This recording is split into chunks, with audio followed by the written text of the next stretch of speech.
Good morning and Jai Hind to all of you. This is political science NET achievers YouTube channel. आज हम बात करेंगे समाजवाद के पार्ट बी के बारे में। ऑलरेडी हमने पार्ट ए हमने डिस्कस किया जिसमें हमने समाजवाद के मुख्य जो विशेषताएं हैं, समाजवाद का क्या अर्थ होता है, इसके बारे में हमने डिटेल में बात की है, ठीक है। और आज हम बात करेंगे समाजवाद के कुछ मेन ट्रेंड्स के बारे में। अगर आप मेरे चैनल पर नए हो, पहली बार हो, तो मेरे चैनल को सब्सक्राइब ज़रूर कर दीजिए और बेल आइकन को भी प्रेस कर दीजिए। आई होप आप सब लोगों की तैयारियाँ बहुत अच्छे से चल रही हैं। मैं आपको बता दूँ, इस चैनल के माध्यम से हम तैयारी कर रहे हैं नेट जेआरएफ एग्ज़ाम जून 2022 के लिए, और साथ ही साथ ये सारे लेक्चर्स आपके लिए अपकमिंग जो भी आपके कॉम्पिटिटिव एग्ज़ाम्स हैं सबके लिए आपके लिए काफ़ी बेनिफिशियल होने वाले हैं। आई होप आपने चैनल को अभी तक सब्सक्राइब कर लिया होगा और बेल आइकन को भी प्रेस कर दिया होगा। तो आज हम करेंगे सोशलिज्म के बारे में बात कर रहे हैं, जिसमें हम पार्ट बी डिस्कस करेंगे, जिसमें मुख्यतः हम बात करेंगे जैसे मैं लास्ट जो मैंने लेक्चर दिया था उसमें जो फाइनल लास्ट टाइम पे हमने किया था उसी से मैं स्टार्ट करूँगा आगे, जिसमें हम बात कर रहे थे कि हमने चार्ट बनाया है, ठीक है, जिसमें हमने दो तरह के समाजवाद और साम्यवाद मीन्स वैज्ञानिक समाजवाद, इसमें हम किन किन लोगों को पढ़ेंगे या किन किन चीज़ों के बारे में पढ़ेंगे, एक छोटा सा चार्ट बनाया था मैंने, ठीक है। समाजवाद में हम स्वप्नलोकीय मीन्स जो यूटोपियन सोशलिस्ट है, ठीक है, जैसे चार्ल्स फूरियर है, सेंट साइमन है, रॉबर्ट ओवेन है, इनके बारे में बात करेंगे। फिर हम एवोल्यूशनरी सोशलिज्म के बारे में बात करेंगे, विकासवादी समाजवाद के बारे में बात करेंगे, जिसमें वर्नस्टाइन और किस तरह से इन्होंने मार्क्सिज्म को जो है मार्क्सिज्म की मान्यताओं को कहीं ना कहीं नकारा है और किन किन मान्यताओं को नकारा है, ये हम बात करेंगे। फिर जर्मन सोशलिज्म के बारे में बात करेंगे, जिसमें फर्डिनेंड लॉसेल ने दिया है। फेमिनिज्म के बारे में बात करेंगे, जिसमें मुख्यतः Sidney Webb, Graham Wallas, Annie Besant, Bernard Shaw और हेरोल्ड लॉस्की जुड़े हैं जिससे, ठीक है। श्रम संघवाद की बात करेंगे, जॉर्ज सोरेल जिससे जुड़े हैं, और गिल्ड सोशलिज्म की बात करेंगे जिससे GDH कोल जुड़े हुए हैं। साम्यवाद में हम वैज्ञानिक समाजवाद जिसको कहेंगे, इसमें हम मार्क्सवाद, लेनिनवाद, स्टालिनवाद, माओवाद व यूरो साम्यवाद के बारे में बात, ठीक है। तो सबसे पहले हम बात करेंगे है कल्पनालोकीय जो यूटोपियन सोशलिज्म, ठीक है, इसके बारे में बात करेंगे। यूटोपियन सोशलिज्म, कल्पनालोकीय समाजवाद। देखिए कल्पनालोकीय का मतलब क्या होता है, सबसे पहले आप ये समझिए यूटोपियन, जैसे हमने ऑलरेडी भी प्रीवियस लेक्चर्स में हमने यूटोपिया को हमने डिस्कस किया था। यूटोपिया मीन्स आप एक ऐसे समाज के बारे में बात कर रहे हैं जो सिर्फ आपके ख्यालों में है, आपके विचारों में है, ठीक है, आपके आदर्शों में है, लेकिन प्रैक्टिकली कहीं ना कहीं वो चीज़ नहीं होती है, या प्रैक्टिकली अभी वो चीज़ एग्जिस्टेंस में नहीं होती, लेकिन आप सिर्फ जो उसको अपने एहसासों में, अपने ख्यालों में उस चीज़ को इमेजिन करते हो, ठीक है, एक इमेजिनरी वर्ल्ड की आप बात करते हो, ठीक है। तो यहाँ पे सोशलिज्म की बात की जा रही है यूटोपिया मीन्स कल्पना में, ठीक है। तो देखिए कार्ल मार्क्स ने जो है, कार्ल मार्क्स ने सबसे पहले खुद को क्या कहा था, एक वैज्ञानिक समाजवादी कहा था, एक साइंटिफिक सोशलिज्म का प्रणेता खुद को उन्होंने कहा है। क्यों? क्योंकि उन्होंने जो पहले के जो थिंकर्स थे, ठीक है, जिसमें चार्ल्स फूरियर की बात करेंगे, ठीक है, थॉमस मोर की बात करेंगे, ये सारे लोग जो है कार्ल मार्क्स ने इनको कल्पनालोकीय सोशलिस्ट कहा है। क्यों कहा है? देखिए कार्ल मार्क्स ने पुराने जो समाजवादी लोग थे उनको ये कहते हुए इस बात का विशेष वर्णन किया है कि जो पुराने लोग थे, पुराने जो सोशलिस्ट रहे हैं, उन्होंने समाज की सिर्फ समाज की एक कल्पना में जो समाजवाद की बात की है, ठीक है। क्यों? क्योंकि वो कहीं ना कहीं यथार्थ से या एक रियलिटी से एकदम से अलग है, ठीक है। उनका जो सोशलिज्म है, उनका जो समाजवाद है, वो यथार्थ से कटा हुआ है, मीन्स रियलिटी से काफ़ी दूर है, वो जस्ट एक इमेजिनरी वर्ड है, सिर्फ ख्यालों में, विचारों में उनकी वो चीज़ें, ठीक है, लेकिन प्रैक्टिकली वो चीज़ें कहीं है नहीं, दिखती नहीं है, ठीक है। कल्पनाओं में वो कहीं ना कहीं खुद को बहलाने की कोशिश करते हैं, ठीक है।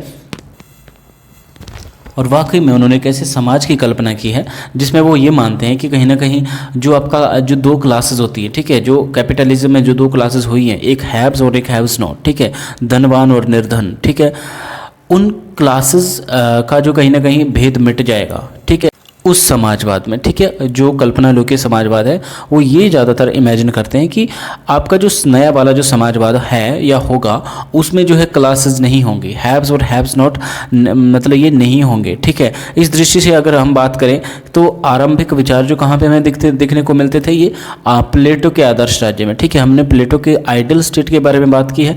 देखो प्लेटो का आइडल स्टेट भी कहीं ना कहीं एक कल्पना मात्र ही है, क्योंकि उन्होंने स्टेट में इस तरह से चीज़ों का वर्णन किया है कि एक फिलोसफर किंग होगा, इस तरह की एजुकेशन होगी, इस तरह से जस्टिस होगा, वो सारी चीज़ें जो है कहीं ना कहीं प्लेटो ने जस्ट इमेजिन की हुई थी। एक आइडल स्टेट को ही इन्होंने, एक आदर्श राज्य को ही इन्होंने इमेजिन किया था कि इस तरह का एक राज्य होगा, ठीक है। तो ये चीज़ जो आज जो स्वप्न आपके दर्शी या आपके जो यूटोपियन सोशलिस्ट जो सोचते हैं, यही चीज़ हमें कहाँ पे आरंभ में देखने को मिलती है, प्लेटो के आदर्श राज्य में हमने ये चीज़ देखी थी, ठीक है। और अगर औद्योगिकरण के बाद हम पहली बार बात करें कि सोशलिज्म वर्ड को जो किसने ज़्यादा पॉपुलर किया, तो ग्रे, ठीक है। कई बार देखिए इस तरह का क्वेश्चन भी पूछा जाता है कि सोशलिज्म वर्ड को सबसे लोकप्रिय किसने बनाया, तो ग्रे ने बनाया, ठीक है। ये आप नाम याद रखिएगा। कुछ एक इम्पॉर्टेंट बुक्स भी हैं और कुछ इम्पॉर्टेंट नाम है यहाँ पे जो यूटोपियन सोशलिस्ट हैं, ठीक है। जैसे थॉमस मूरे, ठीक है, इनकी बुक है यूटोपिया 1516 में, 1516 में यूटोपिया इनकी बुक आई थी थॉमस मोर की, ठीक है। तो देखिए कई बार ये सारी बुक्स जो है मैच करने के लिए पूछी जाती है या थिंकर्स को पूछा जाता है कि कौन कौन से इसमें से यूटोपियन थिंकर्स है, ठीक है। तो अपनी सारी चीज़ें याद रखनी है। टमासो कंपानेला, इनकी द सिटी ऑफ द सन, बहुत इंपॉर्टेंट, 1602 में ये बुक आती है, ठीक है, द सिटी ऑफ सन।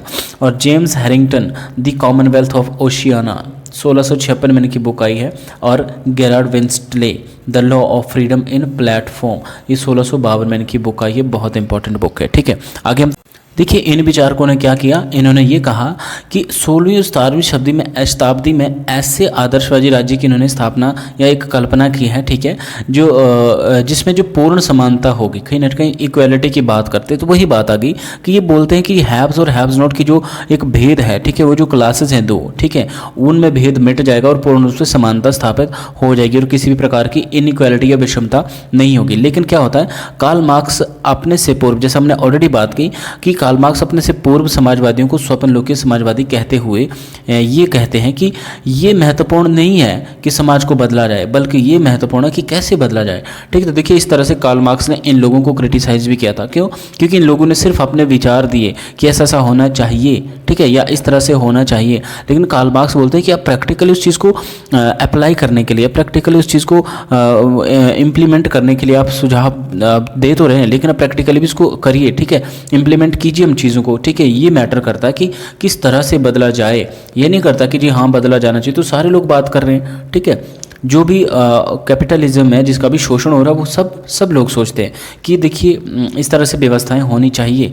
लेकिन सिर्फ बातें करने से कुछ नहीं होने वाला है, आपको जो है उस पर चलना होगा, ठीक है। ये देखिए बहुत इंपॉर्टेंट मोटिवेशन वाली लाइन भी है कि बोलते ना कि बदलाव जो होता है वो विचारों को सुनकर नहीं होता, विचारों को लिखकर बदलाव नहीं होता, बल्कि बदलाव विचारों पर चलकर होता है, ठीक है। ये हम हर स्टूडेंट्स के लिए ये लाइन मोटिवेशनल है और हमें इन चीज़ों को फॉलो भी करना चाहिए कि अगर बदलाव चाहते हो तो उन विचारों पर चलो, ना कि विचारों को पढ़ो, विचारों को स्टेटस में लगाओ, ठीक है।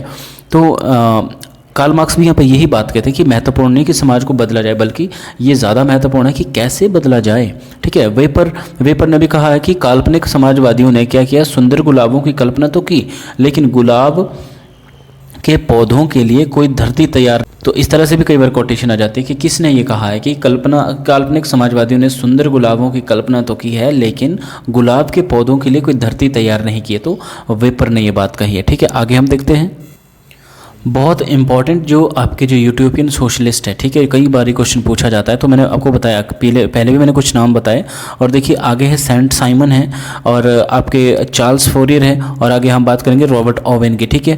तो ये तीनों जो है मुख्यतः इन तीनों के बारे में क्वेश्चन पूछा जाता है यूटोपियन सोशलिस्ट है, ठीक है, क्योंकि इन्होंने कहीं ना कहीं इस तरह के विचार दिए जो सिर्फ कल्पनाओं तक ही सीमित होकर रह गए, ठीक है। तो देखिए सेंट साइमन जो है एक फ्रांस से थे, ठीक है, 1760 से 1825 तक इनका जीवन का काल रहा इनका, 1760 से 1825 तक। तो सेंट साइमन फ्रांस से थे, ठीक है। और इन्होंने एक बुक लिखी थी न्यू क्रिश्चियनिटी। देखिए ये भी इंपॉर्टेंट है कि न्यू क्रिश्चियनिटी बुक किसने लिखी है, सेंट साइमन, संत। आप बस क्रिश्चियनिटी से इनके नाम से याद रखो कि जो क्रिश्चियन होते हैं, ठीक है, इनको कहीं ना कहीं सेंट कहते हैं, ठीक है, संत कहते हैं, ठीक है, और उनके नाम के साथ सेंट लगता है। जैसे मान लीजिए सेंट थॉमस हो गए, ठीक है, या सेंट अग्विनास हो गए, ठीक है। इस तरह से कई नामों से होते हैं जो कहीं ना कहीं क्रिश्चियनिटी या क्रिश्चियन रिलीजन से बिलोंग करते हैं। और इन्होंने बुक लिखी थी न्यू क्रिश्चियनिटी, ठीक है। और एक बुक लिखी थी ऑन द इंडस्ट्रियल सिस्टम, ठीक है, जिसमें सामाजिक समस्याओं पर उन्होंने बात की है। और सेंट साइमन का क्या कहना था, देखिए सेंट साइमन कहते हैं कि औद्योगिक व्यवस्था को मानवीय, तार्किक, वैज्ञानिक व्यवस्थाओं को और धार्मिक आधारों पर संचालित होना चाहिए, ठीक है।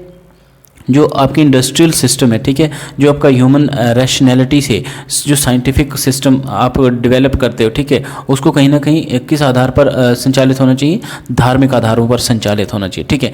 प्लस ये क्या बात करते हैं कि लाभ व प्रतिस्पर्धा जैसे विचारों को हतोत्साहित करने की आवश्यकता है। क्यों?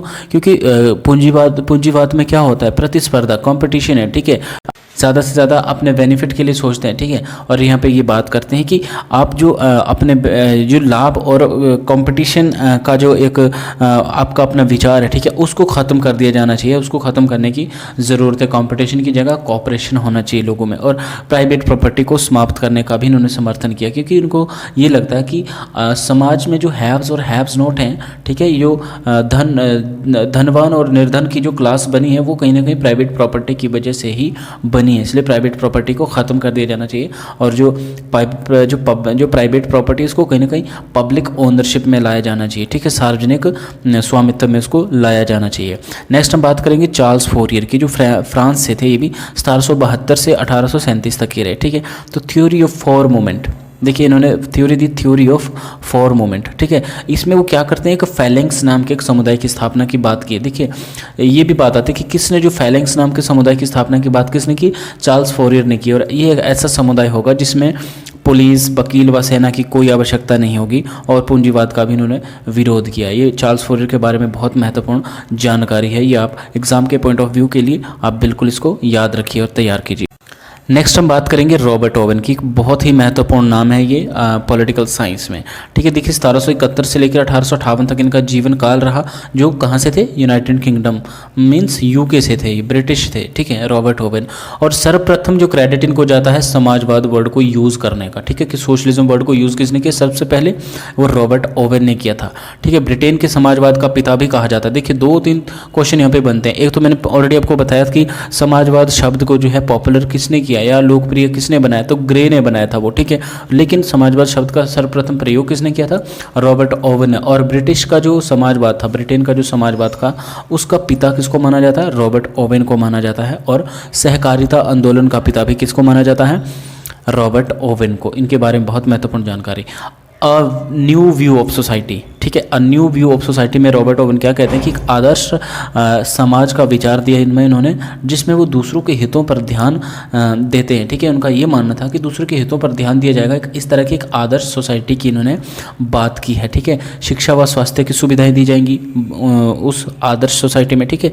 अब कहीं ना कहीं देखिए, आप जब एक आइडल स्टेट की बात करते हो प्लेटो के, तो उसमें भी उन्होंने एक फिलोसफर किंग की कल्पना की। उसमें किस तरह से एजुकेशन होगी, किस तरह से जस्टिस होगा, किस तरह से रूल एंड रेगुलेशन होगा, ठीक है। ये सारी चीज़ें उसमें उन्होंने बात की है उस इमेजिनरी वर्ल्ड या आप यूँ कहें कि एक आइडल स्टेट में।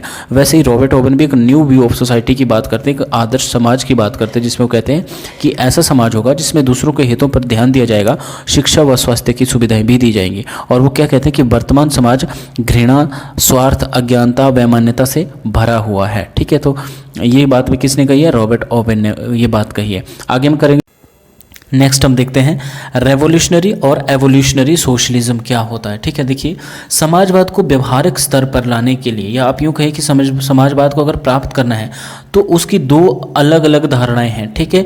या तो आप रेवोल्यूशन कीजिए, या तो एक एवोल्यूशन मीन्स एक क्रमिक विकास, ठीक है, धीरे धीरे विकास करके आप जो समाजवाद की प्राप्ति कीजिए। तो रेवोल्यूशनरी सोशलिज्म में हम मुख्यतः कार्ल मार्क्स के समाजवाद को देखते हैं, ठीक है। कार्ल मार्क्स कहीं ना कहीं क्रांति का समर्थन करते हैं, ठीक है, जो ये कहते हैं कि जो आपकी वर्किंग क्लास है, ठीक है, सर्वहारा वर्ग है, उसको अगर समाजवाद लाना है तो उसको जो क्रांति करनी पड़ेगी, ठीक है, उस वर्ग को जो है क्रांति करनी पड़ेगी। क्रांति जो है आवश्यक हो चुकी है समाजवाद लाने के लिए। एक सिंगल स्ट्रोक के माध्यम से ही कहीं ना कहीं आपका जो सोशलिज्म है उसको अचीव या प्राप्त किया जा सकता है, ठीक है। अब इसका कारण आप ये समझ सकते हैं कि जब मार्क्स ने अपने ये आइडियाज़ दिए थे, ठीक है, दैट वाज 19th सेंचुरी, और कहीं ना कहीं यूरोप में जो है उस वक्त लोकतंत्र को जो है उतना विस्तृत स्तर पर जो उतनी मान्यता नहीं मिली हुई थी, ठीक है, लोकतंत्र को उतना नहीं मानते थे, ठीक है।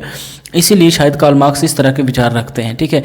और वो ये समझते हैं कि अगर समाजवाद को प्राप्त करना है तो एक सिंगल स्ट्रोक में एक क्रांति करके, एक जो समस्त आपकी जो सर्वहारा क्लास है उसको जो है क्रांति करके जो समाजवाद को प्राप्त करना पड़ेगा, ठीक है। कामगारों का हित सर्वोपरि यहाँ पे माना गया है, ठीक है, क्योंकि इसमें वर्किंग क्लास को ही वो कहीं ना कहीं ये आह्वान करता है वर्किंग क्लास से कि आप लोग सब जो है आपका सबका हित जो है एक है, इसलिए दुनिया के तमाम कामगार वर्ग जो हैं वर्किंग क्लास उनको एक हो जाना चाहिए और क्रांति कर देनी चाहिए, ठीक है।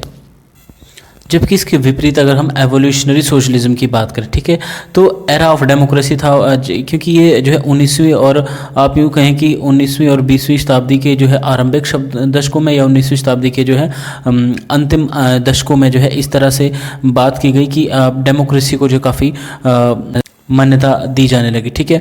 और उसमें ये माना गया कि समाजवाद को कैसे प्राप्त किया जा सकता है, ठीक है। देखिए, जनहित में काम करके, और वो सारे काम का किस चीज़ के माध्यम से, लोकतंत्र के माध्यम से, ठीक है। जब डेमोक्रेटिक फॉर्म ऑफ गवर्नमेंट आएगी, ठीक है, जिसमें लोग खुद अपने लिए सरकार को चुनेंगे, ठीक है, फिर लोगों के हित में जो है काम किया जाएगा सरकारों के द्वारा, ठीक है। कहीं ना कहीं लोगों के साथ जो है तालमेल की बात की जाएगी, ठीक है, सरकार के साथ लोगों का तालमेल बनाया जाएगा, समान अवसर दिए जाएंगे लोगों के लिए, लोगों के विकास के लिए जो है एक इक्वल अपॉर्चुनिटीज़ जो है गवर्नमेंट के द्वारा जो डेवलप की जाएंगी, सार्वजनिक नीतियाँ बनाई जाएंगी, ऐसी पब्लिक पॉलिसीज़ जो किसी एक के इंटरेस्ट के लिए नहीं बल्कि सभी लोगों के इंटरेस्ट के लिए बनाई जा सकेंगी, ठीक है।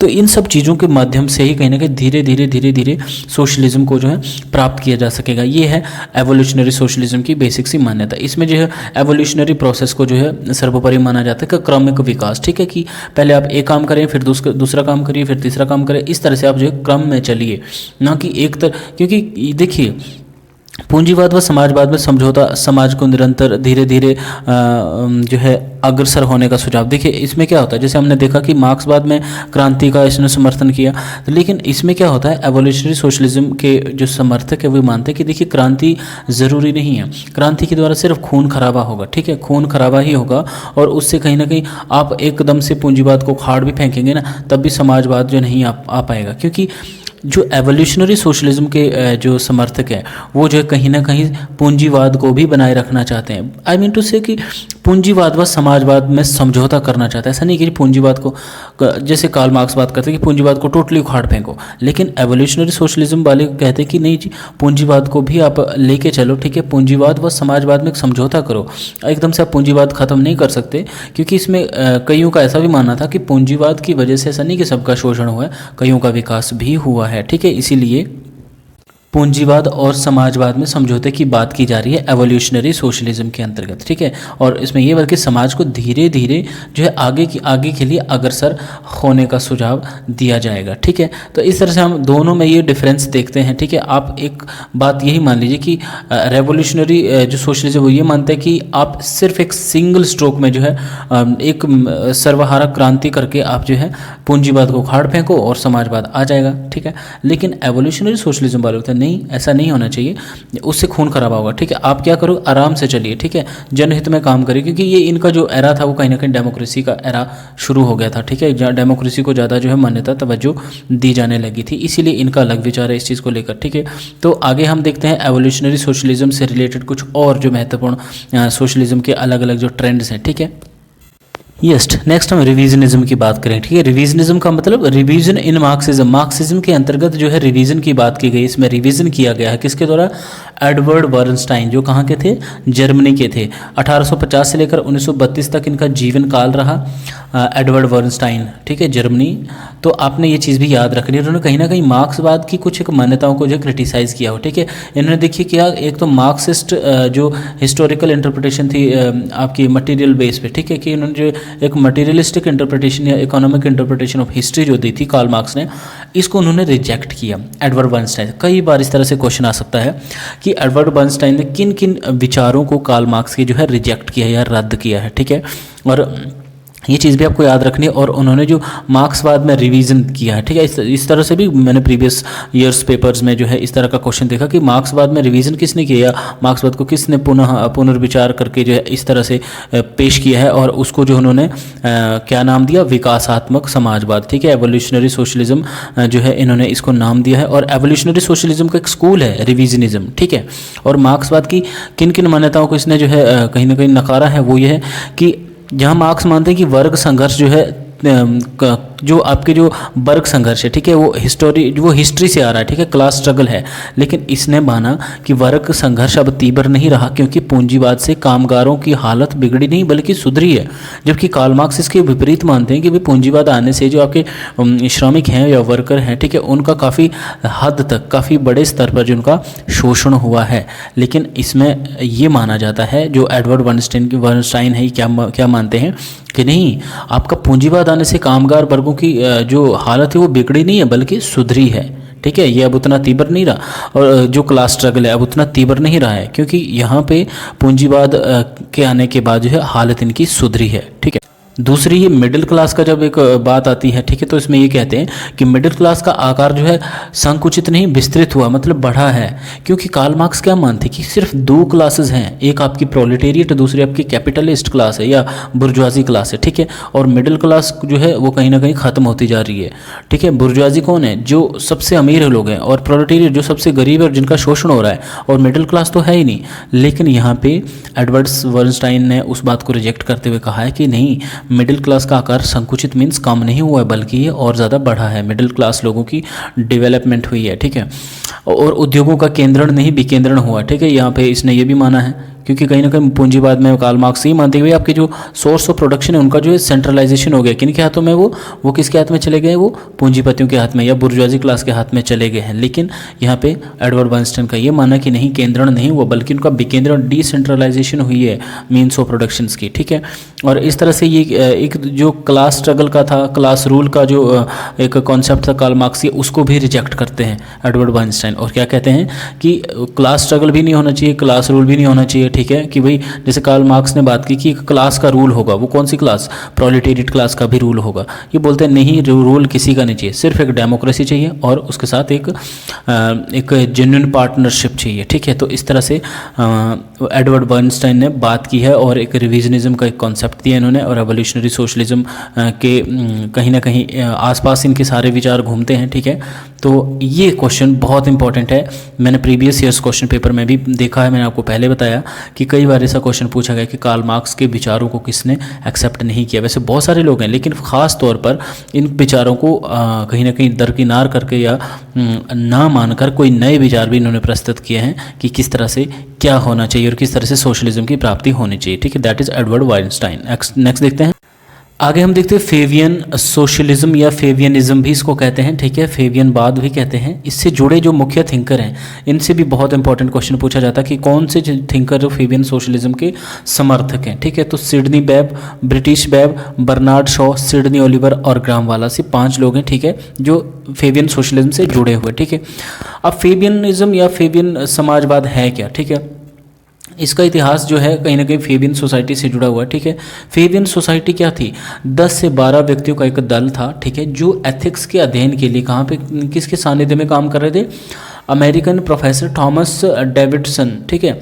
थॉमस डेविडसन की छत्र छाया में ये लोग जो है नीति शास्त्र या एथिक्स का अध्ययन कर रहे थे, ठीक है, उसके लिए एकत्रित हुए थे। लेकिन 1884 में, ठीक है, जब आपकी जो कम्युनिस्ट मैनिफेस्टो को पब्लिश हुए, जो कम्युनिस्ट मैनिफेस्टो किसकी बुक थी आपने नीचे लिखने कमेंट में, ठीक है। 1848 में जब वो बुक बनी उसके ठीक 30 साल बाद जो है फेबियन सोसाइटी की स्थापना होती है 1884 में, ठीक है। कहाँ पे? इंग्लैंड में, ब्रिटेन में, ठीक है। अब जो फेबियन जो नाम है ये कहाँ से लिया गया है? रोमन सेनापति क्विंटस फेबियस के नाम पर ये नाम लिया गया है, ठीक है। अब क्विंटस फेबियस कौन थे? ये रोमन सेनापति थे, ठीक है, जिन्होंने युद्ध में लड़ने के लिए अपने एक अलग दावपेच जो है अपना कर रखे हुए थे, ठीक है। उनका एक मूल मंत्र था कि उपयुक्त क्षण की प्रतीक्षा करो, ठीक है, उपयुक्त क्षण की प्रतीक्षा करो, wait for the right moment, ठीक है। और जैसे ही वो क्षण आता है तो पूरे वेग से आक्रमण करो, ठीक है, पूरी कोशिशें करनी चाहिए आपको।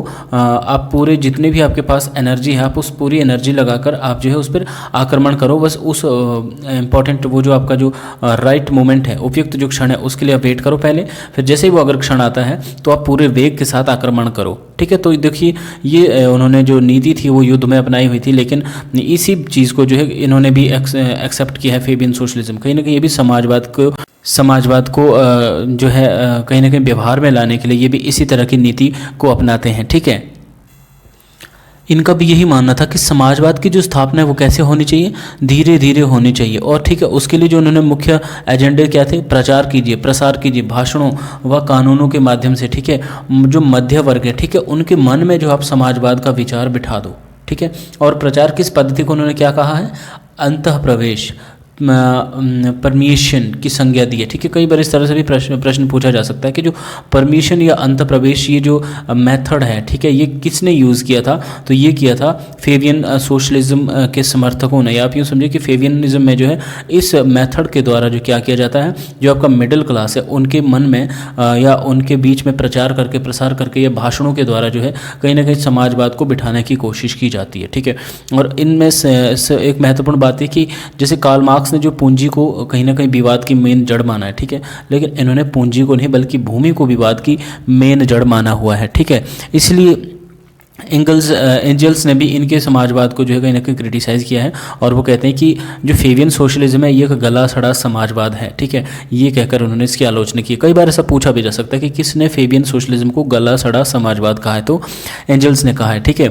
और अगर हम बात करें कि मूल इसका जो प्रेरणा स्रोत है, हम कार्ल मार्क्स को नहीं मान सकते, क्योंकि कार्ल मार्क्स को तो पहले ही इन्होंने क्रिटिसाइज़ किया, क्योंकि पूंजी को नहीं भूमि को जो है विवाद की जड़ मानते हैं। तो आप ये समझिए कि इनका जो मूल प्रेरणा स्रोत है वो कार्ल मार्क्स ने बल्कि JS मिल है, ठीक है। तो ये चीज़ भी आपको याद रखनी है, ठीक है। नेक्स्ट है सिंडिकलिज्म, श्रम संघवाद जिसको कहते हैं। इससे जुड़े हुए जो मुख्य विचारक है वो है जॉर्ज सोरेल, ठीक है।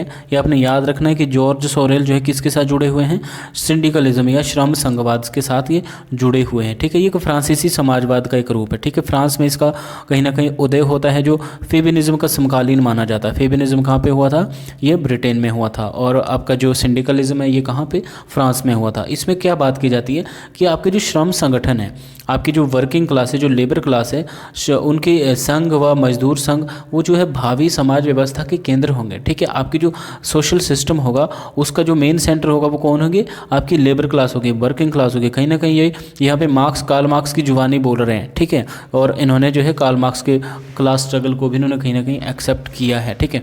इनकी मांग ये थी कि श्रमिक संगठनों को जो है राजनीतिक दलों से सर्वथा स्वतंत्र रहना चाहिए, ठीक है। तो सिंडिकलिज्म के अंतर्गत जो आपकी जो लेबर या वर्किंग क्लास है उनको जो है स्वतंत्र रखने की कोशिश की जा रही है, किससे, राजनीतिक संगठनों से। क्यों, क्योंकि संघर्ष कहाँ करेगा, वो जो वर्किंग क्लास है वो सिर्फ संघर्ष करेगा औद्योगिक क्षेत्र में, राजनीतिक क्षेत्र में नहीं करेगा, ठीक है।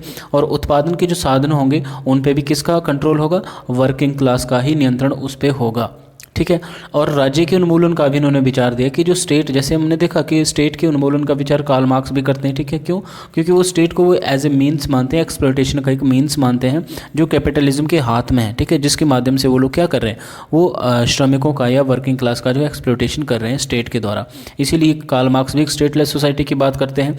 तो वही साथ में जो सिंडिकलिस्ट हैं, ठीक है, ये लोग भी कहीं ना कहीं राज्य के उन्मूलन की बात करते हैं, और ये लोग जो है अनार्किज्म या अराजकतावादियों के साथ जुड़ जाते हैं, ठीक है। इसमें ये लोग आम हड़ताल के द्वारा क्रांति की बात करते हैं कि क्रांति की जाएगी, कैसे की जाएगी, एक आम हड़ताल होगी, ठीक है। कोई बहुत बड़ा रेवोल्यूशन या बड़ी बहुत खूनी संघर्ष नहीं होगा, बल्कि आम हड़ताल होगी, ठीक है। दफ्तरों में, कारखानों में तोड़फोड़ होगी, ठीक है, जिसके द्वारा ये लोग क्या करेंगे, इन मांगों को मनवाएंगे, इन मांगों को पूरा करेंगे और एक समाजवाद लाएंगे। ऐसा समाजवाद जिसमें जो उत्पादन के साधन किसके हाथ में होंगे, वर्किंग क्लास के हाथ में होंगे, ठीक है। और क्या होगा, जो समाज का जो सेंटर होगा वो कौन होगा, आपकी जो वर्किंग क्लास है, श्रम संगठन, उनके संघ या आपके जो मजदूरी संघ है, ठीक है, वो जो है उस पर्टिकुलर सोसाइटी के सेंटर माने जाएंगे। तो दिस इज़ ऑल अबाउट सिंडिकलिज्म। आगे हम देखते हैं, नेक्स्ट हम बात करेंगे गिल्ड सोशलिज्म की, ठीक है, जिसको श्रेणी समाजवाद कहा जाता है। गिल्ड का मतलब होता है श्रेणी, ठीक है। इसको लोकप्रिय बनाने का श्रेय किसको जाता है, GDH कोल को, ठीक है। तो ये क्वेश्चन डायरेक्ट यहाँ से बनता है कि गिल्ड सोशलिज्म को किसने पॉपुलर बनाया, तो वो है GDH कोल, ठीक है। देखिए 1915 से 1925 के बीच में जो इंग्लैंड में जो है गिल्ड सोशलिज्म का विकास होता है, ठीक है, जहाँ पे क्या बात की जाती है कि कहीं ना कहीं व्यवसायिक प्रतिनिधित्व का समर्थन किया जाता है। व्यवसायिक प्रतिनिधित्व का मतलब क्या होता है, देखिए ऐसे लोगों का प्रतिनिधित्व जो अपने व्यवसाय में एक्सपर्ट हैं, ठीक है। क्यों, क्योंकि देखिए हम गिल्ड की बात करें, गिल्ड का मतलब होता है श्रेणी, ठीक है। श्रेणी क्या होती है, गिल्ड क्या होता है, ठीक है। गिल्ड जो है शिल्पियों व कामगारों की एक स्वैच्छिक संस्था होती, ठीक है, जो कब बनी थी? औद्योगिकरण से पहले, जब इंडस्ट्रियलाइजेशन नहीं आया था उससे पहले जो लोग जो अपनी स्वैच्छिक कुछ संस्थाएं बनाते थे उनको जो हम गिल्ड बोलते थे, श्रेणियां बोलते थे, ठीक है, जो कहीं ना कहीं अपने अपने क्षेत्र के लोगों के हितों को जो है कहीं ना कहीं उन हितों की एक राजनीतिक के क्षेत्र में जो है कहीं ना कहीं उन हितों की सुरक्षा करते थे, ठीक है, उनके हितों की देख रेख करते थे, ठीक है। जैसे मान लीजिए गिल्ड का एग्जांपल हम मान लेते हैं, जैसे सुनार हो गए, ठीक है, कुम्हार हो गए, उनकी एक अलग से एक श्रेणी बनेगी, ठीक है, तो वो लोग उनको जो है गिल्ड का नाम दिया गया, ठीक है। अब ये लोग क्या कहते हैं, देखिए कि उद्योगों पर जो है वो गिल्ड का नियंत्रण होना चाहिए, ठीक है, मीन्स जो आपकी सोर्स ऑफ प्रोडक्शन है, ठीक है, वो जो है किसके कंट्रोल में होने चाहिए? गिल्ड के प्रोडक्शन के कंट्रोल में होने चाहिए, ठीक है। यहाँ पे ये बात की जा रही है, जबकि हमने इसके पहले हमने जो फेवियन सोसाइटी की बात की, ये हमने सिंडिकलिज्म के बारे में बात की, जो श्रम संघवाद, ठीक है, जिसमें ये माना गया कि श्रमिकों या जो ट्रेड यूनियंस का जो है यहाँ पे नियंत्रण होना चाहिए, ठीक है। तो लेकिन गिल्ड सोशलिज्म में क्या बात की गई? गिल्ड सोशलिज्म में ये बात की गई कि जो आपकी जो श्रेणियाँ हैं, जो गिल्ड है, ठीक है, उनका जो है मीन्स ऑफ प्रोडक्शन पे जो है पूरी तरह से नियंत्रण होगा। वर्ग संघर्ष के मार्क्सवादी विचार का समर्थन इन्होंने किया, ठीक है, वर्ग संघर्ष के व मार्क्सवादी विचार, मीन्स जो कार्ल मार्क्स जो एक क्लास स्ट्रगल की बात करते हैं, ठीक है, तो जो गिल्ड सोशलिज्म है उसमें जो है कार्ल मार्क्स के इस विचार का जो भरपूर समर्थन किया गया है, ठीक है। और एक बात, इसमें जो मजदूर प्रणाली, ठीक है, जो कैपिटलिज्म जो आपका पूंजीवाद आया था, ठीक है, उसमें जो एक मजदूर प्रणाली या वेज सिस्टम जो शुरू हुआ था, इसको उन्होंने जो ख़त्म करने की बात की है और मजदूर प्रणाली की जगह इन्होंने जो है मजदूरों को वेतन देने की मांग की है, ठीक है। राज्य का अंत का समर्थन, मीन जो राज्य है, ठीक है, स्टेट को भी कहीं ना कहीं इन्होंने एंड या उसको जो खत्म करने का इन्होंने समर्थन किया है और साम्यवाद का विरोध किया है, ठीक है। तो इस तरह से हम गिल्ड सोशलिज्म के अंतर्गत हम क्या देख रहे हैं कि इसमें जो आपका जो समाजवाद है, ठीक है, समाजवाद लाया जाएगा, किसके द्वारा लाया जाएगा? गिल्ड के द्वारा, जो श्रेणियों के द्वारा, ठीक है, क्योंकि आपके मीन्स ऑफ प्रोडक्शन पे किसका नियंत्रण होगा? गिल्ड का नियंत्रण होगा, श्रेणियों का नियंत्रण होगा, ठीक है। तो इसमें मुख्यतः एक बात अब ये याद रखना, जो हमने ऑलरेडी बताया कि इसको लोकप्रिय बनाने का जो श्रेय है वो किसको दिया जाता है? GDH कोल को दिया जाता है, ठीक है। इस तरह के क्वेश्चन डायरेक्ट कई बार पूछे जाते हैं। तो आगे हम देखते हैं। Next and very important is German socialism, ठीक है। जर्मन सोशलिज्म जो है ये देखिए फर्डिनेंड लसेल के विचारों में जर्मन सोशलिज्म मिलता है, हमें देखने को मिलता है। देखिए 1825 से 1964 जो फर्डिनेंड लसेल का जो जीवन काल रहा है 1825 से लेकर 1964 तक, ठीक है। तो समाजवादी चिंतन की एक धारा है जर्मन सोशलिज्म, ठीक है, जो कहीं ना कहीं सामाजिक लोकतंत्र के संकल्पना के रूप में प्रकट होती है, ठीक है, एक जर्मन सोशल डेमोक्रेसी के रूप में ये प्रकट होती है, ठीक है। तो देखिए फर्डिनेंड लसेल के द्वारा जो है इसका समर्थन किया गया है, जिसमें मार्क्स की जो इतिहास की जो भौतिकवादी व्याख्या है उसका भी समर्थन किया है फर्डिनेंड लसेल ने, ठीक है। और इसमें देखिए इसके माध्यम से फर्डिनेंड लसेल क्या कहते हैं, वो मानते हैं कि पूंजीवाद का अगर विध्वंस करना है, ठीक है, कैपिटलिज्म का अगर विध्वंस करना है और सोशलिज्म को लाना है, तो ऐसा नहीं है कि भाई उसके लिए आपको हिंसक कोई बहुत बड़े स्तर पर क्रांति करने की ज़रूरत है, ठीक है, जैसा कि कार्ल मार्क्स मानते हैं, ठीक है।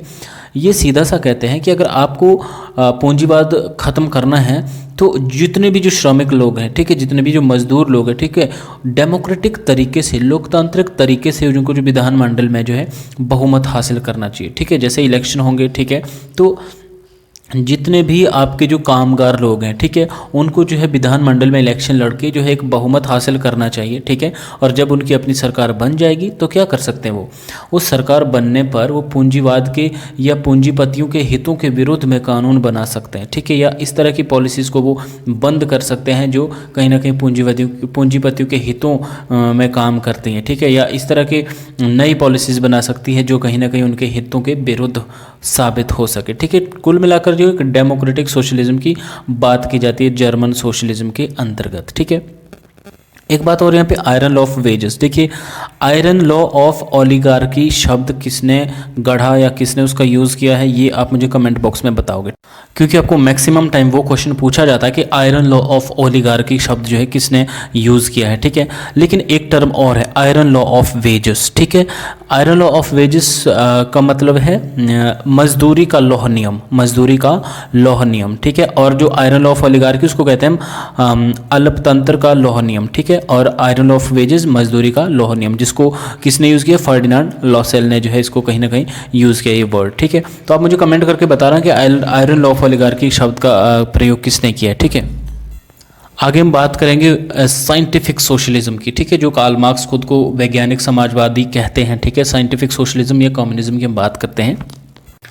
नेक्स्ट हम बात करते हैं वैज्ञानिक समाजवाद या साइंटिफिक सोशलिज्म, ठीक है। तो साइंटिफिक सोशलिज्म के जो मेन प्रपाउंडर है वो कौन कौन है? मार्क्स व एंजल्स, क्योंकि मार्क्स ने जो है अपने जो एंशियंट या इससे पहले वाले जो भी समाजवादी विचारक थे उनको यूटोपियन सोशलिस्ट कहकर अपने आप को एक साइंटिफिक सोशलिस्ट कहा है, ठीक है। कार्ल मार्क्स ने खुद को उसने वैज्ञानिक समाजवाद का प्रणेता कहा है। तो कार्ल मार्क्स और एंजल्स जो मार्क्सवाद के मुख्य प्रोपोनेंट हैं, ठीक है, जो ये मानते हैं कि क्रांति के द्वारा जो पूंजीवाद का नाश किया जा सकता है, ठीक है। अगर पूंजीवाद को ख़त्म करना है तो क्रांति करनी पड़ेगी, जिसमें उन्होंने सर्वहारा के अधिनायकत्व की भी बात की कि जो भी प्रोलेटेरिएट क्लास है, ठीक है, एक जो वर्किंग क्लास है, ठीक है, उनकी एक डिक्टेटरशिप को इस्टेब्लिश करना है पूंजीवाद को ख़त्म करके, ठीक है। और उसके बाद क्या होगा? साम्यवाद की स्थापना हो जाएगी, जहाँ पे सब लोग बराबर होंगे, जो उत्पादन के साधन है वो सोशल ओनरशिप में होंगे, ठीक है। सब उसका इक्वल इम्पोर्टेंस जो है सबके लिए रहेगी उसकी, सब जो है उसका इक्वली उपयोग जो है कर सकेंगे, ठीक है। लुई अल्थुजर की बात करते हैं, कई बार इस तरह का क्वेश्चन भी पूछा जाता है कि युवा मार्क्स व प्रौढ़ मार्क्स में जो है अंतर किसने किया है, ठीक है। तो वह लुईस अल्थुजर, ठीक है, इन्होंने किया। ये क्वेश्चन आपके लिए डायरेक्ट बनता है, ये आपने याद रखना है, ठीक है। इसका आप एमसीक्यू भी बना सकते हैं कि किसने जो युवा मार्क्स व प्रौढ़ मार्क्स में जो है एक डिफरेंस किया है, ठीक है, जो वो है लुई अल्थुजर, ठीक है। अब लेनिन बात के बारे में हम बात करते हैं। उसके बाद देखिए लेनिन भी कहीं ना कहीं मार्क्सिस्ट थिंकर है। उन्होंने कार्ल मार्क्स के समस्त विचारों को अडॉप्ट तो किया, लेकिन कुछ एक चीज़ों को उसने और ऐड किया है, ठीक है, अब मार्क्सवाद के अंतर्गत, ठीक है। लेनिन का जो जीवन काल है वो 1870 से लेकर 1924 तक रहा है, ठीक है। लेनिन की कुछ इंपॉर्टेंट बुक्स मैं बताते हैं इसमें, देखिए what is to be done, ठीक है, जिसमें उन्होंने कहीं ना कहीं राजनीतिक दलों के बारे में बात की है, ठीक है। What is to be done कई बार पूछी जाती है एग्जाम में कि ये बुक किसने लिखी है, तो लेनिन की बुक है what is to be done, 1902 में ये बुक लिखी है। दूसरी उनकी किताब है that is state and revolution, the state and revolution, ये 1917 में है। द स्टेट एंड रेवोल्यूशन 1917 में लिखी गई ये बुक है, ठीक है। जो रूसी क्रांति 1917 हुई थी उसमें एक नारा दिया गया था, ठीक है, रोटी भूमि और शांति। कई बार इस तरह से क्वेश्चन भी पूछा जाता है कि रोटी भूमि और शांति जो नारा वो कौन सी रेवोल्यूशन से जुड़ा हुआ है, ठीक है। तो दैट इज रशियन रेवोल्यूशन 1917, ठीक है। रोटी भूमि और शांति इसका नारा जो है रशियन रेवोल्यूशन 1917 में दिया गया है, ठीक है। आगे बात करते हैं कि लेनिन ने जो है मार्क्सवाद में कुछ महत्वपूर्ण परिवर्तन भी किए हैं, कुछ अपने उन्होंने आइडियाज़ भी दिए, जिसमें सबसे पहले बात करते हैं हम डेमोक्रेटिक सेंट्रलिज्म, ठीक है। कई बार इस तरह से भी क्वेश्चन पूछा जा सकता है कि डेमोक्रेटिक सेंट्रलिज्म का आइडिया किसने दिया, ये विचार किसका है? तो देखिए ये लेनिन का विचार है, जिसमें लेनिन का ये मानना था कि दल में जो भी पॉलिटिकल पार्टी है, ठीक है, उसमें वाद विवाद व चर्चा व परिचर्चा के लिए जो पूर्ण रूप से स्वतंत्रता दी जाएगी, ठीक है। और जो अनुशासन होगा, ठीक है, दल में जो अनुशासन को कठोरता से लागू किया जाएगा, ठीक है। तो ये था उनका डेमोक्रेटिक सेंट्रलिज्म, ठीक है। तो ये भी आपने याद रखना है। अगला उनका जो मुख्य सिद्धांत होता है साम्राज्यवाद का सिद्धांत। उनकी एक बहुत इंपॉर्टेंट बुक भी है capitalism the highest stage of imperialism. ये बुक बहुत बार एग्जाम में पूछी गई है और आपने इसमें बताना है कि ये बुक कौन से ईयर में आई है, ठीक है। Capitalism the highest stage of imperialism, comment box में आपने कमेंट करके बताना है कि ये बुक किस साल जो है लिखी गई है, ठीक है। इसमें कहते हैं कि पूंजीवाद की जो उच्चतम अवस्था है ना वो साम्राज्यवाद है, ठीक है। अर्थात क्रांति पहले औद्योगिक व पूंजीवादी देशों में नहीं बल्कि उपनिवेशों में होगी, ठीक है। तो ये इंपॉर्टेंट है, ठीक है। एग्जामिनेशन पॉइंट ऑफ व्यू से ये वाला जो इनका कॉन्सेप्ट है बहुत इंपॉर्टेंट है, capitalism the highest stage of imperialism, ठीक है। नेक्स्ट हम देखते हैं। नेक्स्ट इनका मुख्य विचार है वो है व्यावसायिक क्रांतिकारियों का हरावला दस्ता, मतलब वेनगार्ड ऑफ रेवोल्यूशन, ये भी आता है। देखिए लेनिन से बहुत इंपॉर्टेंट क्वेश्चंस बनते हैं उनकी, चाहे रेवोल्यूशन पे ले लो, चाहे डेमोक्रेटिक सेंट्रलिज्म पे ले लो, चाहे कार्ल मार्क्स के विचारों में क्या चीज़ें ऐड की है, ठीक है। बहुत तरीके से लेनिन से क्वेश्चन पूछे जाते हैं। इसके बारे में हम डिटेल में जब हम पॉलिटिकल थिंकर्स में लेनिन को पढ़ेंगे वहाँ भी बहुत कुछ चीज़ें कवर हो जाएंगी। फिलहाल यहाँ पे थोड़ी लिमिटेशन है, इस लेक्चर में हम सिर्फ कुछ एक चीज़ों को ही टच करेंगे, ठीक है। बाकी मैं आपको ऑलरेडी बता रहा हूँ, आप मेरे चैनल को सब्सक्राइब करके रखिए, बेल आइकन भी प्रेस करके रखिए, क्योंकि इस पे मैं कंटिन्यू आपको वीडियो प्रोवाइड करवाते रहूँगा आपके एग्जाम के पॉइंट ऑफ व्यू से, ठीक है। तो लेनिन के ऊपर जब हम चैप्टर या वीडियो बनाएंगे स्पेशली लेनिन के ऊपर, तो वो सारी चीज़ें हम उसमें कवर करेंगे। तो देखिए उनका जो वेनगार्ड ऑफ रेवोल्यूशन था, ठीक है, व्यावसायिक क्रांतिकारियों का हरावला दस्ता जो था उसमें क्या था कि मजदूरों का नेतृत्व कौन करेगा, व्यावसायिक बुद्धिजीवी करेंगे, ठीक है, जो मजदूर थे, ठीक है। यही मजदूरों में सामाजिक आर्थिक चेतना लाकर क्या करेंगे, क्रांति का नेतृत्व करेंगे। जो आपके जो किसान है और जो मजदूर है, ठीक है, लेबर क्लास है, उनमें जो है चेतना लाएंगे, सामाजिक और आर्थिक कॉन्शियसनेस लाएंगे। कौन लाएंगे? व्यावसायिक बुद्धिजीवी, ठीक है, और वही लोग जो है क्रांति का नेतृत्व भी करेंगे। ठीक है, आगे विचारधारा का महत्व।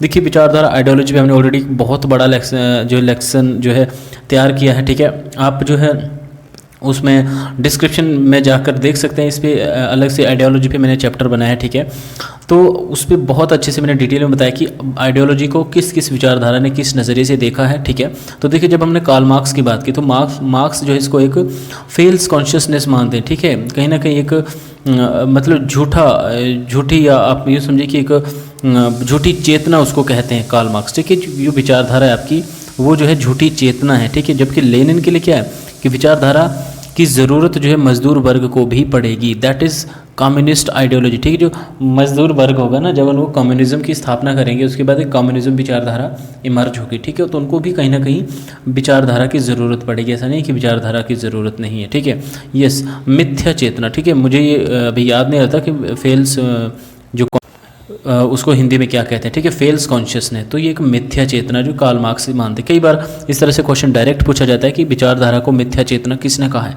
कार्ल मार्क्स ने कहा है। ठीक है, और लेनिन ने जो विचारधारा को इंपॉर्टेंट माना है मजदूर वर्ग के लिए भी। ठीक है, कृषकों का महत्व। देखिए कृषकों को भी इन्होंने जो है कहीं ना कहीं क्रांति में सहायक माना है। कृषक और मजदूर दोनों को इकट्ठा करके जो है रेवोल्यूशन की जाएगी। और इनको कौन इनमें जो कॉन्शियसनेस है, सोशल और इकोनॉमिक कॉन्शियसनेस कौन बिल्डअप करेगा? वो करेंगे आपके व्यावसायिक बुद्धिजीवी लोग करेंगे। ठीक है, इन दोनों वर्गों में, कृषक वर्ग और मजदूर वर्ग दोनों में जो है वो क्या करेंगे? कॉन्शियसनेस भरेंगे। ठीक है, ताकि रेवोल्यूशन की जा सके। ठीक है, आगे हम देखते हैं स्टॉलिनवाद के बारे में बात करेंगे। ठीक है, देखिए स्टॉलिनवाद भी कहीं ना कहीं सोशलिज्म की स्थापना के बारे में बात करते हैं, जोसेफ स्टॉलिन। ठीक है, उनसे रिलेटेड जो कुछ महत्वपूर्ण चीज़ें हैं कि एक देश में समाजवाद की बात की 1954 में। इस तरह से भी आता है कि किसने एक देश में सोशलिज्म की बात की? स्टॉलिन ने की है। एक देश में सोशलिज्म का मतलब क्या था? जहाँ कार्ल मार्क्स ने दुनिया के मजदूरों को एक हो जाओ का नारा दिया, प्लस साम्यवाद की स्थापना की बात की इंटरनेशनल लेवल पे। ठीक है, मतलब पूरे वर्ल्ड लेवल पे उन्होंने जो है कहीं ना कहीं कम्युनिज्म की स्थापना की बात की। किसने? कार्ल मार्क्स ने। ठीक है, पूरी दुनिया के मजदूरों को एक होने के लिए उन्होंने आह्वान किया। लेकिन इनके विपरीत स्टॉलिन क्या करते हैं कि एक देश में समाजवाद, यानी पहले रूस में समाजवाद को मजबूत करने की बात की है स्टॉलिन ने। पहले रूस में करो, उसके बाद संपूर्ण देश में आप करते रहना, पूरे विश्व में आप करते रहना। ठीक है, दूसरे कमज़ोर कड़ी का सिद्धांत तथा घेरे का सिद्धांत। कहीं देखिए थ्योरीज बहुत पूछी जाती है, जो कॉन्सेप्ट्स हैं कि कौन सा कॉन्सेप्ट किसने दिया है। ठीक है, ये सारी चीज़ें आपको रटनी पड़ेंगी, ये सारी चीज़ें को याद रखनी पड़ेंगी। कमज़ोर कड़ी का सिद्धांत किसने दिया? स्टॉलिन ने। घेरे का सिद्धांत किसने दिया? स्टॉलिन ने।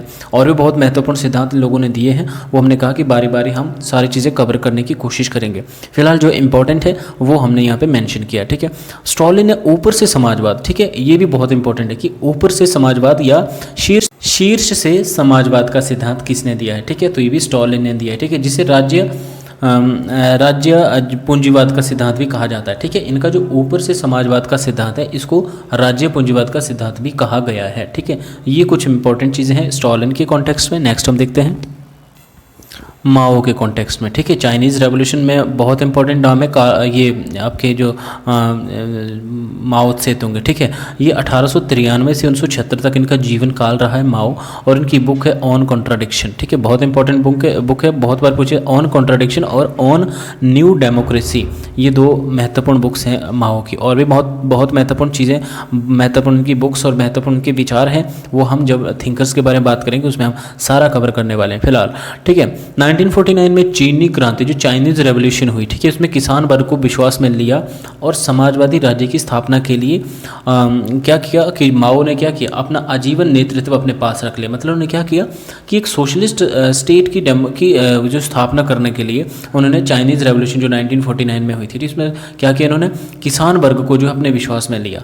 ठीक है, और उस रेवोल्यूशन का उन्होंने नेतृत्व किया, आजीवन अपने पास रखा। ठीक है, तो देखिए चाइनीज़ रेवोल्यूशन कब हुई थी? 1949 में। कई बार जो रेवोल्यूशन से बहुत इंपॉर्टेंट क्वेश्चंस पूछे जाते हैं। ठीक है, और ईयर पूछे जाते हैं, मैच करने के लिए पूछे जाते हैं। ठीक है, शक्ति बंदूक की नली से निकलती, बहुत इंपॉर्टेंट और बहुत ही साधारण सी कोटेशन ये माओ ने दी हुई है। ठीक है, और ये पूछी जाती है कि किसने ये कोटेशन दी है कि शक्ति बंदूक की नली से निकलती है, तो ये भी माओ त्से-तुंग ने दी है। ठीक है, उनकी बुक है ऑन न्यू डेमोक्रेसी।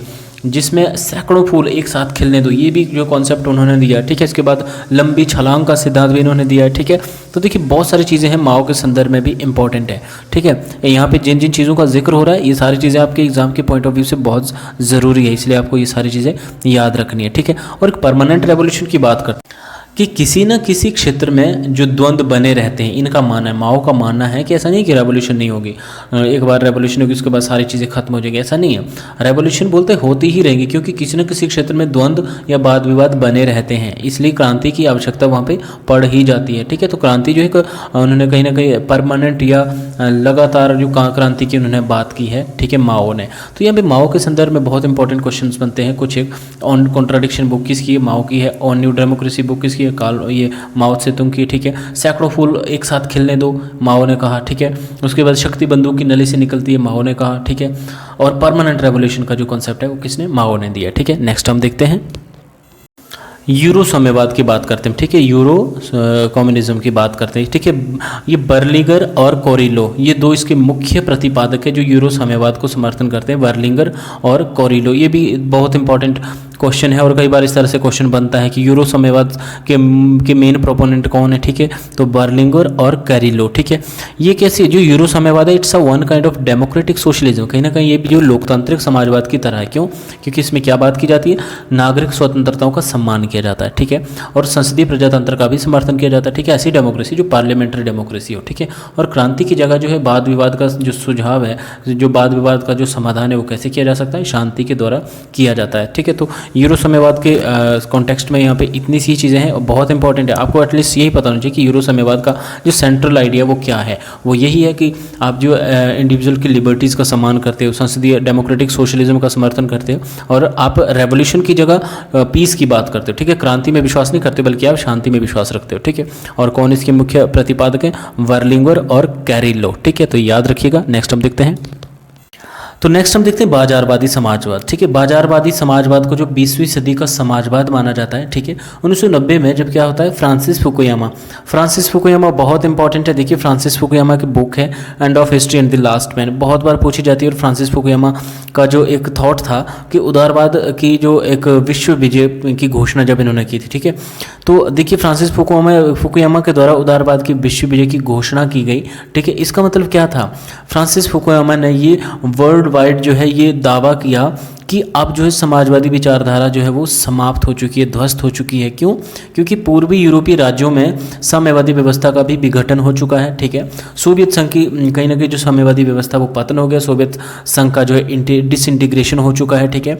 चीन व वियतनाम ने भी उदारीकरण के मार्ग को अपना लिया है, ठीक है। जो उदारीकरण में जो लिबरलिज्म जो कहीं ना कहीं यूएसए उसको सपोर्ट करता है। अब जो है जो केंद्रीकृत नियोजन पर आधारित जो आर्थिक प्रणाली है, ठीक है, वो असफल सिद्ध हुई है, ठीक है। इतना ही नहीं, बहुत सारे जो साम्यवादी देश थे, ठीक है, जो सोशलिज्म की बात करते थे, साम्यवादी जो देश थे, ठीक है, उन्होंने भी कहीं ना कहीं जो बाजारवादी अर्थव्यवस्था को अपना लिया है, ठीक है। तो इस तरह से क्या होता है कि जो लिबरल डेमोक्रेसी थी या जो लिबरलिज्म था, अब वही एकमात्र जो है उसी का जो वर्चस्व रहा है, ठीक है। After the disintegration of the USSR अब जो है लास्ट मैन के तौर पर कौन बचा है, सिर्फ यूएसए, ठीक है, जो उदारीकरण की नीति का कहीं ना कहीं एक मेन जो है समर्थक है, ठीक है। तो यूएसए वैसे भी एक सुपर पावर के तौर पर उभरता है after the disintegration of the USSR in 1991, ठीक है। तो उसमें ये घोषणा फ्रांसिस फुकुयामा ने की थी, उनकी जो बुक आई थी end of history and the last man, ठीक है, कि इतिहास का अंत हो चुका है और जो लास्ट मैन वो यूएसए वो अब सुपर पावर बन चुका है, ठीक है। देखिए डेंग शियाओपिंग चाइना के थे, इन्होंने जो बाजारवादी समाज का नारा दिया था, ठीक है। ये भी कई बार ऐसा आ सकता है, पूछा जा सकता है कि वे बाजारवादी समाजवाद का नारा किसने दिया था, वो डेंग शियाओपिंग ने दिया था, ठीक है, जो चाइना की थे, ठीक है। ये नारा इन्होंने 1978 में दिया था, ठीक है। कई बार क्वेश्चन में ईयर भी पूछा जा सकता है, ठीक है, या आपसे डायरेक्ट जो है किसी का थॉट पूछा जा सकता है कि ये किसने नारा दिया या ये विचार किसका है, ठीक है। उत्पादन के क्षेत्र में निजी क्षेत्रों के कार्य करने की अनुमति, ठीक है। देखिए जो बाजारवादी समाजवाद है, ठीक है, हमने इससे पहले जब समाजवाद के बारे में बात की, ठीक है, तो उसमें कहीं ना कहीं क्या बात की जा रही थी कि जो निजी क्षेत्र है, निजी क्षेत्र मीन्स प्राइवेट ऑनरशिप नहीं होनी चाहिए आपके मीन्स ऑफ प्रोडक्शन पे, ठीक है। कहीं ना कहीं मार्केट में जो सोशल ऑनरशिप की बात की जा रही थी, ठीक है, ताकि पूंजीवाद को ख़त्म किया जा सके। लेकिन बाजारवादी समाजवाद का एक नया ही रूप है। इसमें क्या होता है कि जो आपका जो उत्पादन का क्षेत्र है, ठीक है, जो आपका स्फेयर ऑफ प्रोडक्शन है, उसमें क्या है, जो निजी क्षेत्रों को कार्य करने की अनुमति दे दी जाएगी। लेकिन एक चीज़ और है कि जो वितरण के क्षेत्र है ना, जो डिस्ट्रीब्यूशन के क्षेत्र है, उसमें राज्य का नियंत्रण रहेगा। ठीक है, देखिए दो चीज़ें यहाँ पे एक साथ हो रही है, दो अलग अलग स्फेयर में। उत्पादन के क्षेत्र में प्राइवेट जो सेक्टर है, ठीक है, उनको काम करने की पूरी तरह से छूट है ताकि इकोनॉमिक डेवलपमेंट हो सके। ठीक है, और वितरण के क्षेत्र में राज्य का नियंत्रण, ठीक है, ताकि स्टेट कंट्रोल्ड डिस्ट्रीब्यूशन हो। ठीक है, कम ज़्यादा नहीं होना चाहिए किसी के साथ। ठीक है, इस तरह से कहीं ना कहीं स्टेट के कंट्रोल की भी यहाँ पे बात की जा रही है। ठीक है, और चीन में बाजारवाद को साधन व साम्यवाद को आदर्श माना गया। देखिए बहुत ये इंपॉर्टेंट है चीन के कॉन्टेक्स्ट में कि वहाँ जो मार्केट है, ठीक है, बाजारवाद को जो है साधन माना गया है और साम्यवाद को जो है आदर्श माना गया। मीन्स साम्यवाद क्या है, वहाँ का एंड माना गया और बाजार को मीन्स के तौर पर वहाँ पर माना गया। ठीक है, नेक्स्ट हम बात करेंगे नव संशोधनवाद, या इसको तीसरा मार्ग भी कहते हैं। ठीक है, नव संशोधनवाद, जैसे हमने संशोधनवाद के बारे में बात की थी, ठीक है, रिविजनिज्म के बारे में बात की थी, जिसमें वर्नस्टाइन, ठीक है, एडवर्ड वर्नस्टाइन ने जो है कहीं ना कहीं कार्ल मार्क्स के विचारों में एक संशोधन किया था। ठीक है, अभी हम नव संशोधनवाद के बारे में बात करेंगे, इसको तीसरा मार्ग भी पॉपुलरली जाना जाता है। ठीक है, देखिए तीसरे मार्ग का प्रयोग जो सबसे पहले किसने किया था, अमेरिकी राष्ट्रपति बिल क्लिंटन ने किया था, तथा उनके साथ टोनी ब्लेयर जो ब्रिटेन से। ठीक है, इन दोनों ने, बिल क्लिंटन और टोनी ब्लेयर ने जो है तीसरे मार्ग शब्द का प्रयोग किया था। तो ये कई बार डायरेक्ट क्वेश्चन पूछा जाता है कि तीसरे मार्ग का प्रयोग जो है किसने किया है। ठीक है, तो बिल क्लिंटन और टोनी ब्लेयर। ठीक है, देखिए ये नव उदारवाद है, पूंजीवाद, आप जो नव उदारवाद है ना, उसी को पूंजीवाद माना जाता है। ठीक है, तो ये क्या है, ये जो तीसरा मार्ग है वो क्या है, नव उदारवाद या पूंजीवाद व परंपरागत समाजवाद के मध्य का मार्ग है। ठीक है, नव उदारवाद व परंपरागत समाजवाद के मध्य का मार्ग है, इसी को जो है तीसरा मार्ग माना जाता है। ये कोई अलग से कोई नई विचारधारा नहीं है। ठीक है, जो तीसरा मार्ग है कोई अलग से विचारधारा नहीं है, बल्कि ये क्या है, विभिन्न विचारों व मूल्यों का एक समन्वय है। ठीक है, जिसमें कई तरह के विचारों को माना जा सकता है, कई तरह की वैल्यूज़ को इसमें माना जाता है, और कहीं ना कहीं ये व्यवहारिक नीतियों व उनके समाधान पर बल देता है, जो तीसरा मार्ग है। ठीक है, नव संशोधनवादियों पर जो है, जो भी मतलब नव संशोधनवाद के जो समर्थक हैं, ठीक है, उन पर बहुत से विचारों का जो है या बहुत सारी विचारधाराओं का प्रभाव जो है देखने को मिल सकता है। जैसे सामाजिक लोकतंत्र, आर्थिक उदारवाद, समुदायवाद व सामाजिक रूढ़िवाद, ये सारी विचारधाराएं प्रमुख है जिनका जो है नव संशोधनवादियों पर प्रमुख जो प्रभाव दिखाई देता है। ठीक है, इसलिए ये कोई अलग से विचारधारा नहीं, बल्कि इन सभी समस्त विचारों व मूल्यों का एक समन्वय माना जाता है। ठीक है, जो तीसरा मार्ग है या आपके जो नव संशोधनवादी जो उसके जो सपोर्टर है, समर्थक है, ठीक है, वो क्या करते हैं, देखिए कि वो जो है नव उदारवादी नीतियों व बाजारवादी व्यवस्था को स्वीकार करते हैं। ठीक है, जो न्यू लिबरल जो भी पॉलिसीज़ होती हैं, ठीक है, और जो मार्केट सिस्टम है, ठीक है, उन दोनों को इन्होंने जो कहीं ना कहीं स्वीकार किया है, इसी के माध्यम से एक सामुदायिक भलाई प्राप्त करना चाहते हैं। ठीक है, देखिए इन्होंने ऐसा भी नहीं कहा कि हम पूरी तरह से ट्रेडिशनल सोशलिज्म की बात करें, ना ही इन्होंने ऐसा कहा कि हम पूरी तरह से नव उदारवादी या पूंजीवादी हैं। ठीक है, बल्कि इन दोनों के बीच का रास्ता है। ठीक है, एक थर्ड वे। ठीक है, इसी को थर्ड वे कहा जाता है, जिसमें क्या क्या कर रहे हैं कि नव उदारवादी नीतियों व बाजारवादी व्यवस्था को स्वीकार किया है, तथा इसी के माध्यम से क्या करना है, समुदाय भलाई प्राप्त करना है। ठीक है, सबके वेलफेयर के लिए काम करना है। ठीक है, जो तीसरा मार्ग है, ठीक है, इसका जो मूल बल है, ठीक है, किस पे होता है, समुदाय पर होता है, कम्युनिटी पे होता है। ठीक है, वह उसके नैतिक उत्तरदायित्व पर होता है। ठीक है, समाज में संघर्ष की जगह ये किस पे बल देता है, सहमति पर बल देता है। जैसे संघर्ष क्या था, ठीक है, कहीं ना कहीं अब समाजवाद में अगर बात करें कि कार्ल मार्क्स ने किस तरह से बात की, संघर्ष की बात की, क्लास कॉन्फ्लिक्ट की बात की, लेकिन जो थर्ड वे है ये कहता है कि संघर्ष नहीं होना चाहिए, बल्कि आम सहमति होनी चाहिए। ठीक है, आम सहमति पर यहाँ पे बल दिया जाता है। और एक विशेष बात इसमें क्या है कि इसमें अवसर की समानता व सुरक्षा की बात की जाती है। ठीक है, कि एक ऐसा समाज हो जिसमें क्या हो, व्यक्ति को ऐसे अवसर प्राप्त होने चाहिए जिससे उसकी क्षमता में वृद्धि हो सके। ठीक है, इसलिए कहीं ना कहीं जो नव उदारवादी है वो इस मान्यता को मानते हैं कि व्यक्ति को खुला या अकेला छोड़ दिया जाए। लेकिन जो तीसरा मार्ग या नव संशोधनवादी वो उदारवादियों की इस मान्यता का खंडन करते हैं। ठीक है, इसीलिए वो ये मानते हैं कि व्यक्ति को सिर्फ आप ऐसे अवसर दीजिए, ठीक है, ऐसे अवसर जो है प्रोवाइड कीजिए, ऐसी अपॉर्चुनिटीज़ प्रोवाइड करवाए ताकि वो अपना विकास कर सके। So this was all about नव संशोधनवाद या तीसरा मार्ग। ठीक है, आगे हम देखते हैं कि समाजवाद को किस तरह से क्रिटिसाइज किया गया है।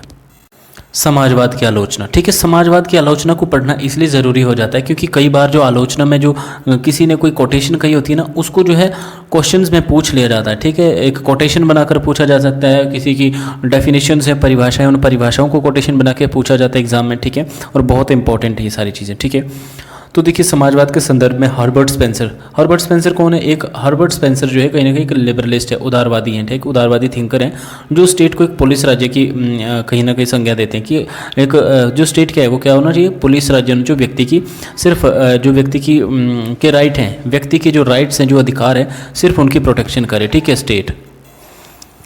तो समाजवाद दास्ता का दूसरा नाम है, ऐसा किसने कहा? हर्बर्ट स्पेंसर ने कहा कि समाजवाद क्या है? ये दास्ता का दूसरा नाम है और समाजवाद में प्रत्येक व्यक्ति जो है समुदाय का दास बन जाता है। बहुत इंपॉर्टेंट कोटेशन है, हर्बर्ट स्पेंसर ने ये कही है। ठीक है, रैम जे म्योर की बात करते हैं। रैम जे म्योर कहते हैं कि समाजवाद उस गिरगिट की तरह है जो वातावरण के अनुसार रंग बदलता है। ठीक है, ये बहुत इंपॉर्टेंट है। और बाकुनिन एक एनार्किस्ट है। ठीक है, मिखाइल बाकुनिन का पूरा नाम है। ये एक एनार्किस्ट है, जो मीन्स जो अराजकतावादी, जो राज्य को नहीं मानते या राज्य को ख़त्म करने की बात करते हैं। वो यूएसएसआर में कहते हैं कि जो यूएसएसआर में जो सर्वहारा की तानाशाही है, दरअसल वो सर्वहारा पर तानाशाही थी। ठीक है, यूएसएसआर में सर्वहारा की तानाशाही दरअसल सर्वहारा पर तानाशाही थी। ये कुछ मेन एक इंपॉर्टेंट जो है समाजवाद की आलोचना के संदर्भ में हमने बातें देखी है। ठीक है, तो ये सारी भी आपके एग्जाम के पॉइंट ऑफ से बहुत ज़रूरी है। ठीक है, तो आज के इस लेक्चर में यही था। बहुत बड़ा लेक्चर हो चुका है ये। आई होप आपको पसंद भी आया होगा और आपको अच्छा लगेगा, क्योंकि ये आपके एग्ज़ाम के पॉइंट ऑफ व्यू से बहुत ज़रूरी था, इसलिए ये इतना लंबा भी खिंच गया है, सॉरी उसके लिए। लेकिन एक आस्पेक्ट इसका बहुत ज़रूरी है आपके एग्ज़ाम के पॉइंट ऑफ व्यू से। ठीक है, तो अगर आपको लेक्चर अच्छा लगा तो वीडियो को लाइक ज़रूर कर दीजिए, क्योंकि बहुत मेहनत लगी आप लोगों के लिए लेक्चर तैयार करने में। ठीक है, तो वीडियो को लाइक कीजिए, कमेंट कीजिए, शेयर भी कीजिए अपने दोस्तों के साथ जो भी एग्ज़ाम की तैयारी कर रहे हैं। और अगर आपने अभी तक मेरे चैनल को सब्सक्राइब नहीं किया है तो चैनल को सब्सक्राइब ज़रूर कर लीजिए और बेल आइकन को भी प्रेस कर दीजिए, ताकि आपको अपकमिंग वीडियोस की नोटिफिकेशन भी मिलती रहे। ठीक है, तो ठीक है दोस्तों, मिलते हैं नेक्स्ट वीडियो में। बहुत इंपॉर्टेंट कोई टॉपिक्स आगे हम लेके आने वाले हैं, जो भी नेट के रिगार्डिंग जितनी भी चीज़ें हैं। ठीक है, हम कोशिश कर रहे हैं उन सब चीज़ों को पूरा किया जाए। ठीक है, लेकिन थोड़ा सा बिजी शेड्यूल के चलते थोड़ा सा आजकल लेट हो रहा हूँ वीडियो डालने में, लेकिन आगे से कोशिश रहेगी कि वक्त पे आपको जो है वीडियो प्रोवाइड करवा दी जाएगी और आप लोगों की तैयारी बहुत अच्छे से चलती रहे। ठीक है, तो आई होप ये लेक्चर आपके लिए बहुत बेनिफिशियल होने वाला है। ठीक है, सो मिलते हैं हम नेक्स्ट वीडियो में, तब तक जय हिंद।